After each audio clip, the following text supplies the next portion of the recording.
Tata cara ibadah New Normal Gereja Betani Kemah Pemulihan Madiun. Yang pertama, terkait ketentuan jumlah kuota jemaat oleh pemerintah, maka semua jemaat diharap untuk mendaftarkan diri terlebih dahulu. Pendaftaran bisa menghubungi ibadah pukul 6 pagi Saudara Efraim, ibadah pukul 9 pagi Saudari Yemima, dan ibadah pukul 5 sore Ibu Sinta. Semua ibadah bertempat di Gereja Jalan Ahmad Yani nomor 15. Dan ibadah hanya untuk jemaat berusia 16 sampai 65 tahun. Anak-anak usia 16 tahun ke bawah dan 65 tahun ke atas harap mengikuti ibadah online di channel YouTube Successful Betani Families Madiun. Kedua, jemaat akan dicek suhu tubuh sebelum masuk ke lingkungan gereja. Mencuci tangan sebelum memasuki ruang ibadah atau menggunakan hand sanitizer. Jemaat wajib memakai masker di lingkungan gereja. Ketiga, dilarang bersalaman atau berpelukan.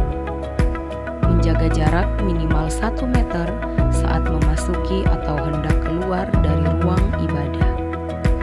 Tidak berkerumun di lingkungan gereja dan segera pulang bila ibadah telah selesai. Terima kasih karena sudah mematuhi protokol kesehatan. Gereja Betani Kemah Pemulihan Madiun selalu menjaga kebersihan ruang ibadah sebelum dan setelah ibadah.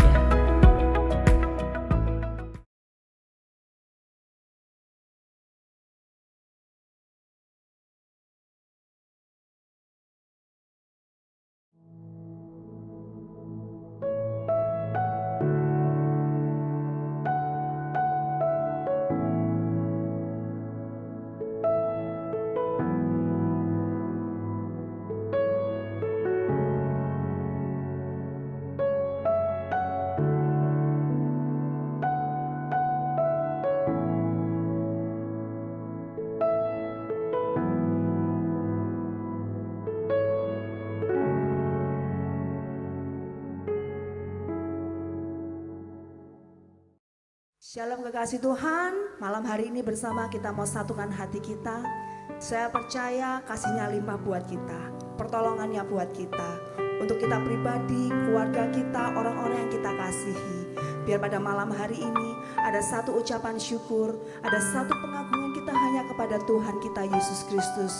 Kekasih Tuhan, apapun yang terjadi hari-hari ini, saya percaya ketika kita tinggikan nama Tuhan, ketika kita memuliakan nama Tuhan, pertolongannya ada, kemuliaannya ada, kasihnya ada buat setiap dari kita.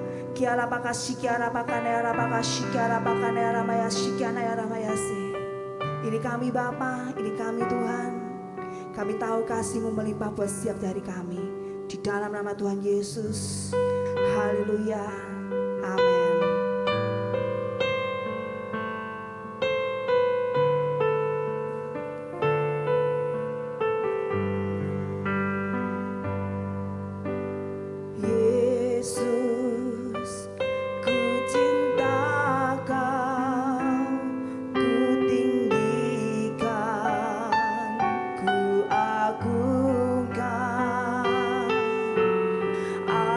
Aku kan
apapun situasi kita hari-hari ini, kasih-Nya melimpah buat kita, pertolongannya melimpah buat kita.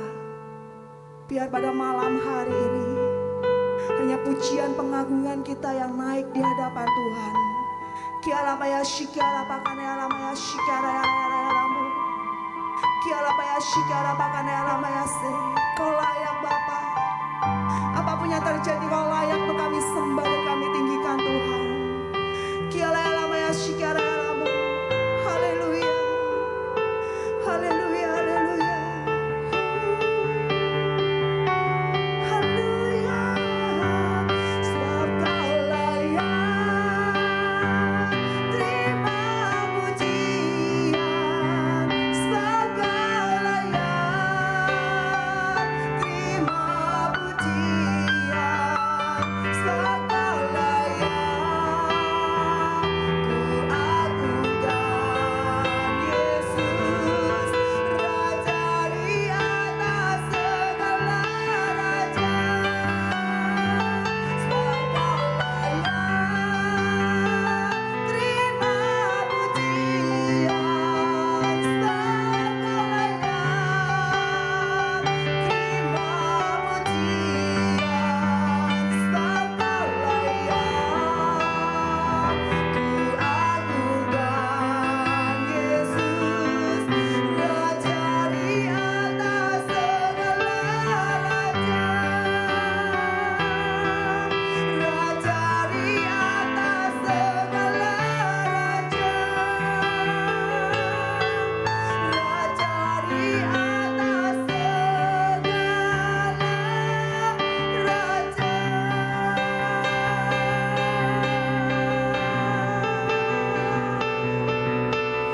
layak disembah, layak ditinggikan Engkau Yesus. Haleluya. Biarlah masyikana yararamu. Haleluya. Kau yang layak. Biarlah meraramu.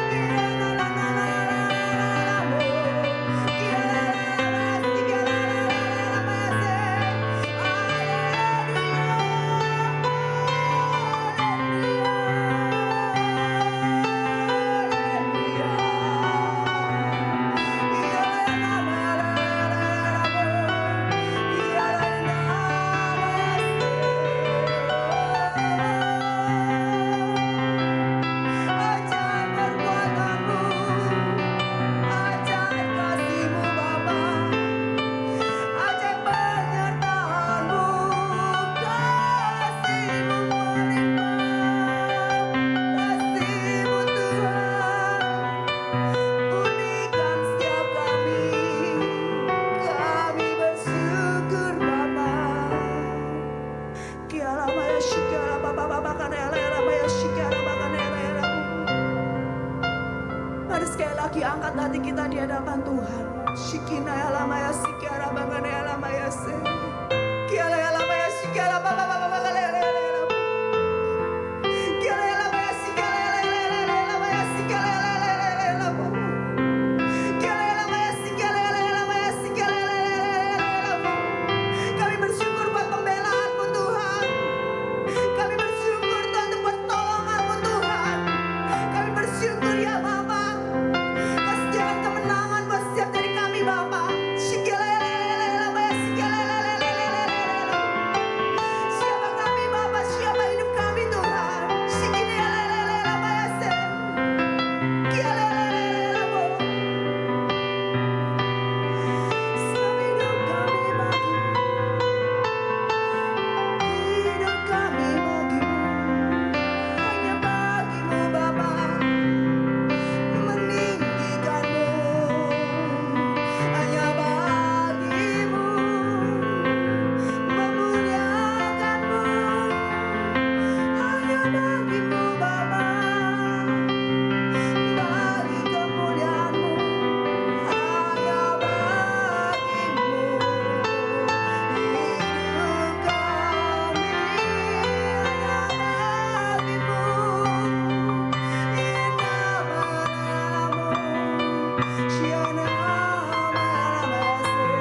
Segala pujian syukur hanya bagi Engkau Tuhan. Mari kekasih Tuhan, angkat hatimu, angkat tanganmu, arahkan semuanya di hadapan Tuhan. Satu korban syukur di hadapannya, bukan karena kesanggupan kita, bukan karena kuat gagah kita. Segala puji, hormat juga syukur ku naikkan bagimu, karena cintamu yang tiada terukur, segenap hidupku bagimu. Segala puji, hormat juga syukur ku naikkan bagimu, karena cintamu yang tiada terukur, segenap hidupku bagimu.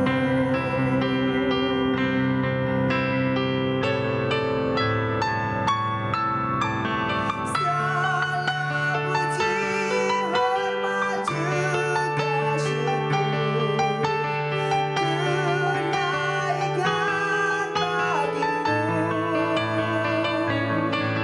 karena cintamu yang tiada terukur, segenap hidupku bagimu.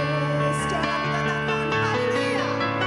Segala puji, hormat juga syukur ku naikkan bagimu, karena cintamu yang tiada terukur,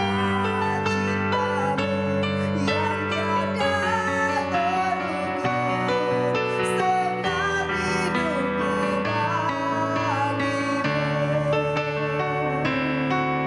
bagimu, karena cintamu yang tiada terukur, segenap hidupku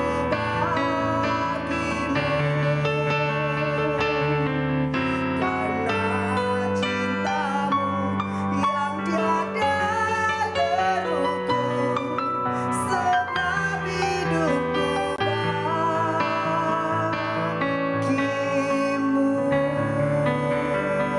bagimu.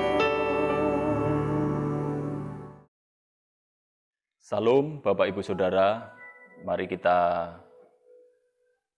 berdoa bersama-sama sebelum kita merenungkan firman Tuhan. Bapa di surga, Bapa dalam nama Yesus, kami menghadap hadirat-Mu yang kudus pada sore hari ini, mengucap syukur untuk perlindungan Tuhan, mengucap syukur untuk pemeliharaan Tuhan yang terus kami rasakan bersama, sehingga kami boleh sehat sampai pada saat ini. Terima kasih waktu yang baik, kesempatan yang indah, kami boleh nikmati bersama, kami boleh ada dalam ibadah doa malam kami, sekalipun hanya melalui live streaming. Sebelum kami membaca dan merenungkan firman Tuhan bersama, biarlah Tuhan mengurapi kami, Tuhan melayakkan kami semua, Tuhan mengurapi firman-Mu, sehingga firman Tuhan yang kami akan dengar, yang kami akan renungkan bersama, benar-benar jadi berkat dalam kehidupan kami. Di dalam nama Yesus, kami berdoa mengucap syukur, kami sambut nikmati firman Tuhan. Haleluya, amin. Baik, Bapak Ibu Saudara, kita akan bersama-sama membaca firman Tuhan dari kitab Roma pasal yang ke-15 ayat kitab Roma pasal yang ke-8 ayat yang ke-15 sampai ayat yang ke-18. Roma pasal yang ke-8 ayat yang ke-15 sampai ayat yang ke-18. Demikian firman Tuhan. Sebab kamu tidak menerima roh perbudakan yang membuat kamu menjadi takut lagi, tetapi kamu telah menerima roh yang menjadikan kamu anak Allah. Oleh roh itu kita berseru, ya Aba, ya Bapa. Roh itu bersaksi bersama-sama dengan roh kita bahwa kita adalah anak-anak Allah.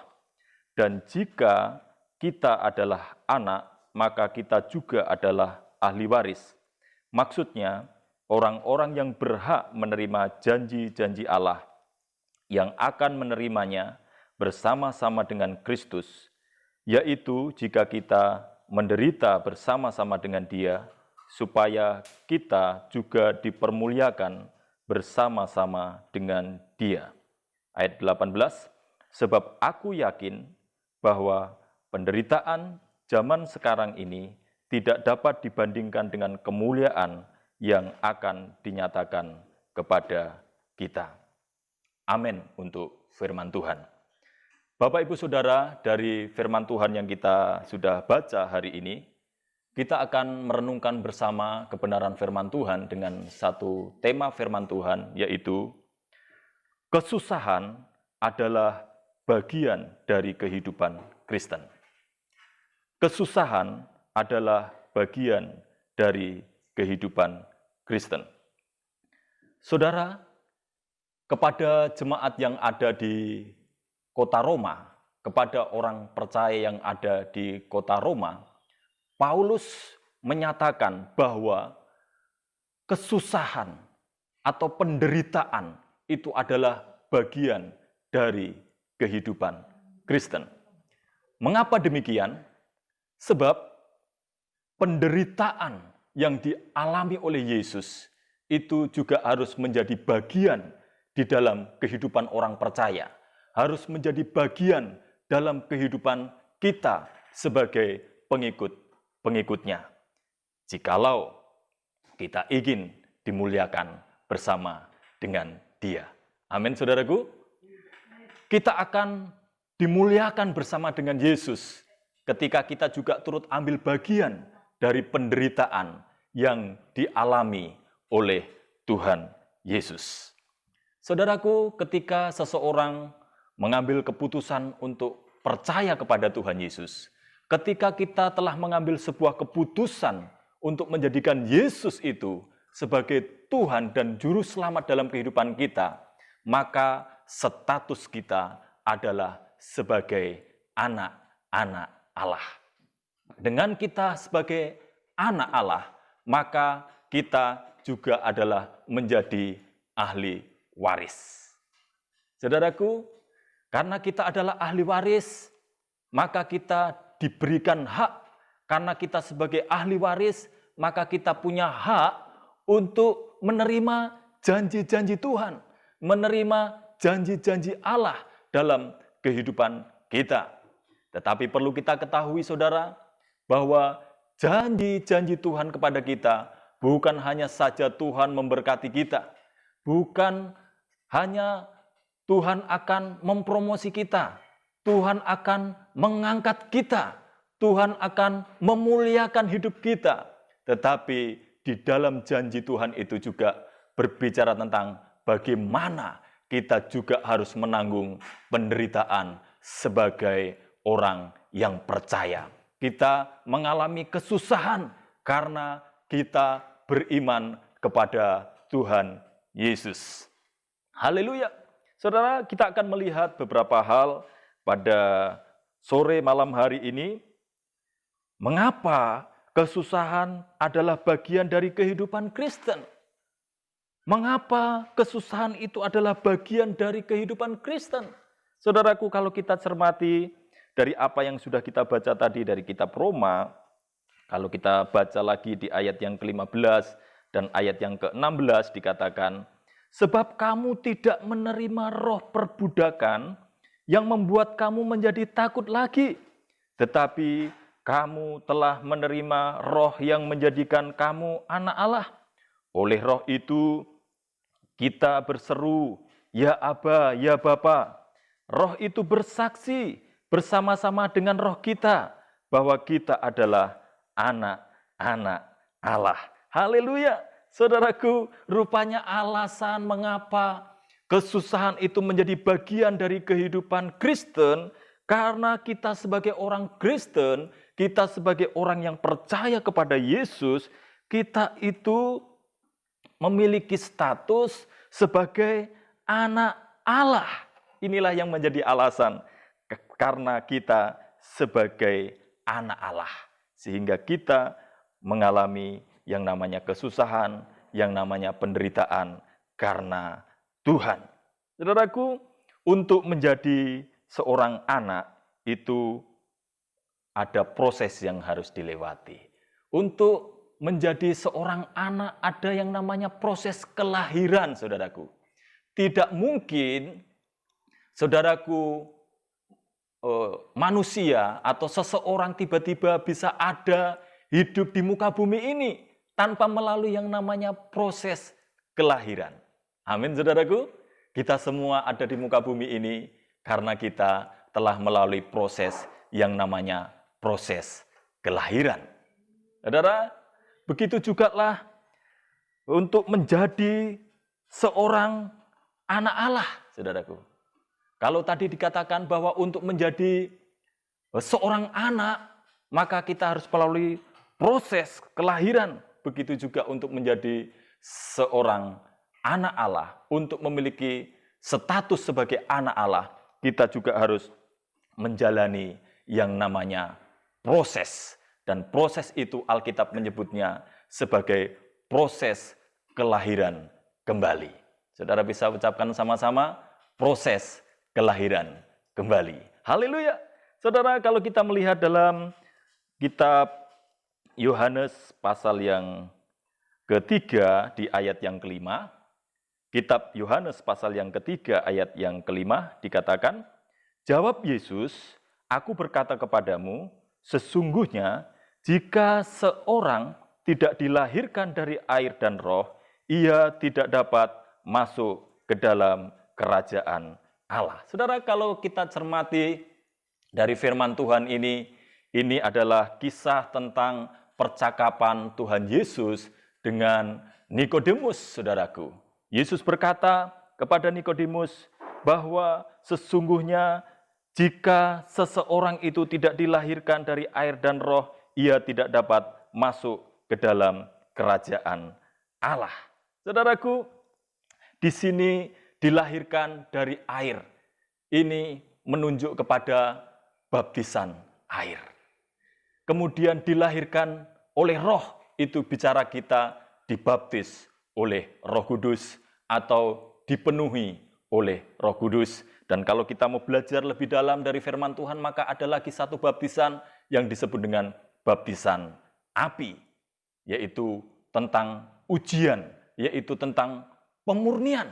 Seperti kita melihat ketika Yesus datang kepada Yohanes Pembaptis untuk minta dibaptis oleh Yohanes di sungai Yordan, maka ketika Yesus dibaptis dan keluar dari air, dikatakan Roh Kudus menghinggapi Yesus. Dikatakan Roh Kudus yang seperti burung merpati itu hinggap kepada Yesus. Itu bicara Yesus dipenuhi oleh Roh Kudus. Dan setelah dibaptis, dikatakan Yesus dibawa oleh roh ke padang gurun untuk dicobai oleh iblis. Dan dalam pencobaan itu, Yesus keluar sebagai pemenang. Artinya apa? Dari kebenaran ini kita bisa belajar bahwa ada proses yang harus dihadapi, ada proses yang harus dilewati untuk seseorang bisa memiliki status sebagai anak Allah, yaitu memberi diri dibaptis, dipenuhi oleh Roh Kudus, masuk dalam baptisan api. Dan proses ini adalah sesuatu yang tidak enak bagi daging kita. Proses ini tidak enak untuk jasmani kita, karena bicara tentang kelahiran kembali, itu bicara tentang kita meninggalkan hidup yang lama dan masuk kepada hidup yang baru. Baptisan air itu bicara tentang kita mematikan manusia lama kita dan kita bangkit atau keluar dari air, hidup baru bersama dengan Kristus. Dan ini proses yang tidak enak. Ini sesuatu yang menyakitkan bagi daging kita. Ini menjadi sebuah kesusahan bagi hidup kita. Tetapi itu bukanlah sesuatu, karena kita menyadari bahwa proses yang kita alami, tantangan-tantangan yang kita alami di dalam kita mengikut Tuhan, di dalam kita mengiring Tuhan, itu tidak ada apa-apanya. Itu tidak sebanding dengan kemuliaan yang kita akan terima bersama-sama dengan Tuhan kita, Yesus Kristus. Haleluya. Saudaraku, kesusahan adalah bagian dari kehidupan orang Kristen.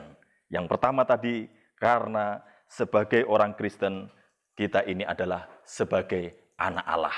Dan untuk menjadi seorang anak Allah, untuk memiliki status atau posisi sebagai anak Allah, maka ada proses-proses yang harus kita lalui di dalam kehidupan kita.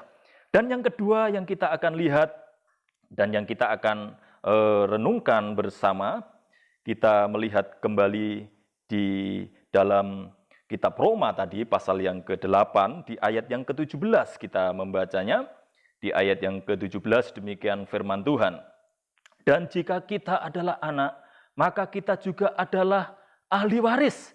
Maksudnya orang-orang yang berhak menerima janji-janji Allah, yang akan menerimanya bersama-sama dengan Kristus, yaitu jika kita menderita bersama-sama dengan Dia, supaya kita juga dipermuliakan bersama-sama dengan Dia. Saudaraku, yang kedua, mengapa sebagai orang Kristen, mengapa menjadi Kristen kita harus mengalami yang namanya penderitaan, mengalami yang namanya kesusahan dalam kehidupan kita. Selain yang pertama tadi karena kita ini sebagai anak Allah, maka yang kedua dikatakan karena kita ini adalah seorang ahli waris. Katakan bersama-sama ahli waris. Haleluya. Saudaraku, mengapa orang Kristen disebut sebagai ahli waris? Sebab orang Kristen adalah anak Allah. Seperti di poin pertama yang kita sudah lihat, yang kita sudah bahas bersama pada sore malam hari ini. Ketika seseorang menjadi ahli waris, ketika kita menjadi ahli waris, maka kita ini punya hak, kita diberikan hak oleh Tuhan untuk menerima janji-janji Tuhan, untuk menerima janji-janji Allah, yaitu kita dimuliakan bersama dengan Tuhan ketika kita ini mau menderita bersama-sama dengan Dia. Haleluya. Saudaraku, kita melihat dan kita merenungkan bersama kebenaran firman Tuhan pada sore hari ini, bahwa rupanya kita ini dipanggil oleh Tuhan, bukan hanya saja kita dipanggil untuk diselamatkan, kita bukan hanya saja dipanggil untuk percaya, tetapi dikatakan oleh firman Tuhan, kalau kita membaca dari kitab Filipi, pasal yang pertama di ayat yang ke-29, Filipi pasal yang pertama ayat yang ke-29 dikatakan, sebab kepada kamu dikaruniakan bukan saja untuk percaya kepada Kristus, melainkan juga untuk menderita untuk Dia. Saudaraku, jelas sekali ayat ini menunjukkan kepada kita bahwa kita dipanggil bukan hanya untuk percaya, kita dipanggil bukan hanya saja untuk diselamatkan, tetapi dikatakan kitab Filipi pasal 1 ayat yang ke-29 ini, kita juga dipanggil untuk menderita bersama dengan Yesus. Menderita bagi Tuhan. Apa yang dimaksud dengan kita menderita bagi Tuhan? Kita menderita bagi Tuhan di sini itu berbicara tentang bagaimana kita harus menyangkal diri kita harus memikul salib. Saudara, kalau kita baca dalam Matius pasal yang ke-16 di ayat yang ke-24 dikatakan oleh firman Tuhan, Matius pasal 16 ayat yang ke-24, saya bacakan demikian firman Tuhan. Lalu Yesus berkata kepada murid-muridnya, setiap orang yang mau mengikut aku, ia harus menyangkal dirinya, memikul salibnya, dan mengikut aku. Saudaraku, kita harus menyangkal diri kita. Apa yang menjadi kesenangan kita, apa yang menjadi kesukaan kita, karena itu tidak sesuai dengan kehendak Allah, kita merelakan untuk meninggalkan semuanya. Amin, saudaraku. Kita harus memikul salib kita, artinya kita berani untuk menderita karena kita mengikut Yesus. Karena nama Tuhan Yesus Kristus. Saudaraku, kita bisa melihat bagaimana kehidupan kekristenan di negeri kita Indonesia. Memang kita ini hidup di negara yang berdasarkan pada Pancasila dan Undang-Undang Dasar 1945, artinya kebebasan untuk beribadah, kebebasan untuk memeluk satu agama itu dijamin oleh undang-undang. Tetapi faktanya, saudaraku, sampai hari ini pun kita masih melihat bagaimana, saudaraku, gereja dipersulit. Izin-izin untuk membangun itu begitu sulit sekali untuk didapatkan. Bahkan, saudaraku, kita juga melihat ada di beberapa tempat yang orang beribadah saja sampai dibubarkan, saudaraku. Ini menunjukkan bahwa ada kesusahan yang harus ditanggung oleh orang-orang yang percaya kepada Yesus. Ada penderitaan yang harus dialami oleh pengikut-pengikut Yesus. Karena hal ini sudah disampaikan oleh Tuhan Yesus sendiri. Karena mengikut Dia, maka kita harus berani untuk menyangkal diri kita, memikul salib kita setiap hari. Saudaraku, dari apa yang kita baca, dari apa yang kita renungkan bersama, dari firman Tuhan pada sore malam hari ini, mengajarkan kepada kita bahwa memang penting untuk kita juga mendengar, memang penting juga gereja, para pengkhotbah menyampaikan kebenaran tentang bagaimana mengikut Tuhan itu harus bayar harga, bagaimana mengikut Tuhan itu harus pikul salib, harus mengalami kesusahan, harus mengalami penderitaan karena nama Tuhan Yesus.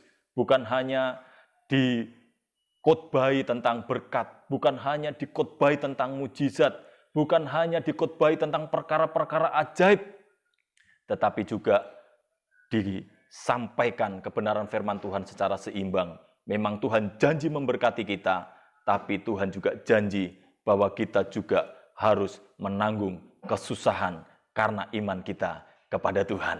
Haleluya.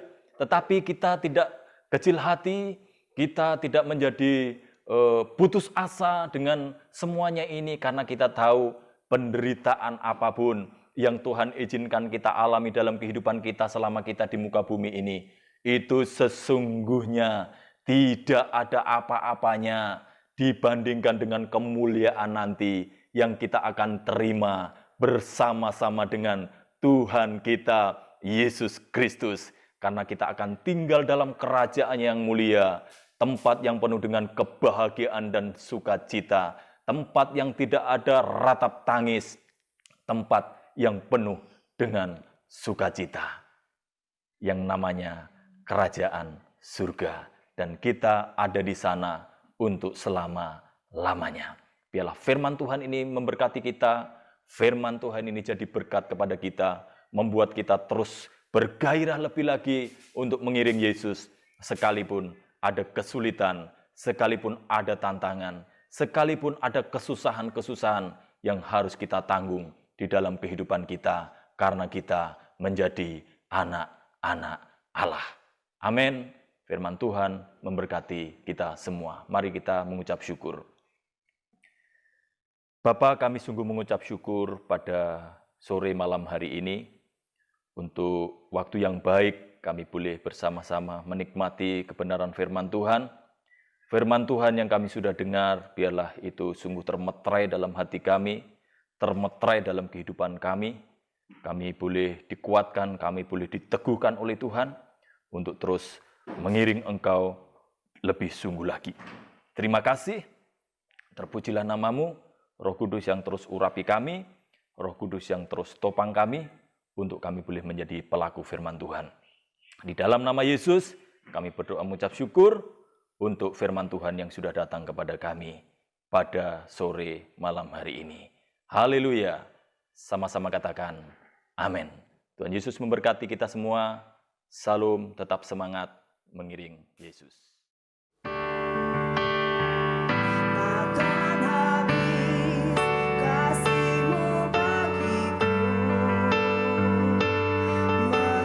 Mengalir di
Terima kasih Tuhan buat kebaikan-Mu. Kau telah pimpin kami untuk menyelesaikan ibadah kami, ibadah doa malam di malam hari ini.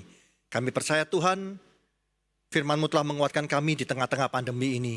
Kami percaya Tuhan, kami tidak akan takut dan gentar, tapi kami akan maju bersama-sama dengan Engkau.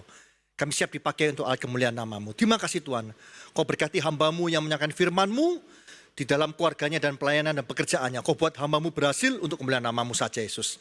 Terima kasih Tuhan. Dan bagi jemaat-Mu dimanapun berada, kami percaya Tuhan Kau terus memagari dan melindungi jemaat-Mu di dalam keluarganya, pekerjaannya, pendidikannya, dan pelayanannya. Kau buat semua jemaat-Mu berhasil untuk kemuliaan nama-Mu. Terima kasih Tuhan. Layakan hamba-Mu untuk minta berkat bagi jemaat-Mu dimanapun berada. Saudara kasih, terimalah berkat dari Allah Bapa di dalam Anak Tunggal Yesus Kristus dan persekutuan Roh Kudus. Mulai saat ini sampai selama-lamanya. Kau tidak menjadi ekor dan kepala. Kau tidak turun tapi naik. Asal kau makan firman Tuhan dengan sungguh-sungguh. Siapapun yang percaya atas pernyataan ini, mari kita bersama-sama berkata, Amin.